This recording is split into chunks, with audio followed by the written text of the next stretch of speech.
Hello everyone.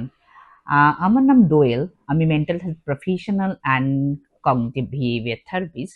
আজকে একটা খুব ইম্পর্টেন্ট বিষয় নিয়ে আলোচনা করবো, সেটা হলো ঘুম।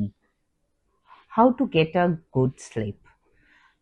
আমরা অনেকেই বলি যে আমাদের ভালো ঘুম হয় না রাত্রে, বা ঘুম হলেও সেটা খুব ভেঙে যায় বারে বারে, এবং সেটা নিয়ে আমরা খুব একটা খুব অসহায় জায়গার মধ্যে থাকি। শরীর ভালো থাকে না, মন ভালো থাকে না, এবং ঘুমটা কিন্তু শারীরিক স্বাস্থ্যের জন্য এবং মানসিক স্বাস্থ্যের জন্য খুব জরুরি। তো প্রথম যেটা গুড স্লিপ হাইজিন যেটা আমরা বলি, সেটা হলো ফার্স্ট হলো যে আমাদের একটা নির্দিষ্ট টাইম ঠিক করতে হবে ঘুমের জন্য। মেক আ রুটিন, লাইক আমি আজকে ইচ্ছে করলো আমি 11টায় শুতে গেলাম, কাল আমার ইচ্ছে করলো আমি 1টা অবধি নেটফ্লিক্সে একটা ওয়েব সিরিজ দেখলাম, আবার পরশু ইচ্ছে করলো আমি 9:30টার সময় চলে গেলাম ঘুমোতে।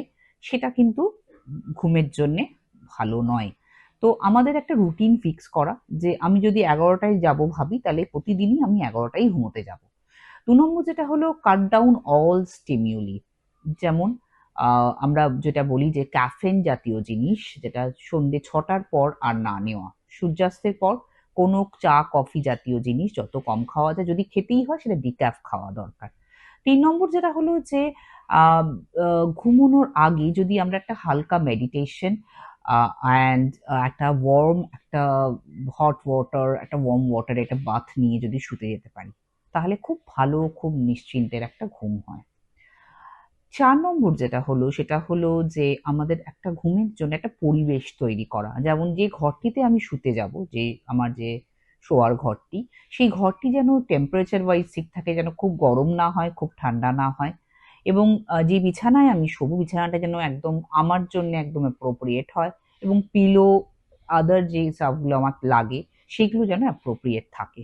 তাহলে কিন্তু ঘুমে সাহায্য হয়।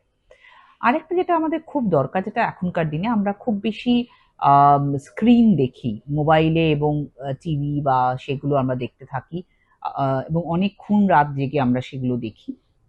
ঘুমোতে যাওয়ার 1 ঘন্টা আগে যদি আমরা স্ক্রিন অফ করতে পারি, এবং আমরা যদি বই পড়ার অভ্যেসটাকে তৈরি করতে পারি, অথবা একটা শুয়ে একটা হালকা মিউজিক, একটা স্লিপিং মিউজিক যেগুলো আছে এখন অ্যাভেলেবল অনলাইনে, সেইগুলো যদি শোনার চেষ্টা করতে পারি, তাহলে ঘুমটা খুব ভালো হবে।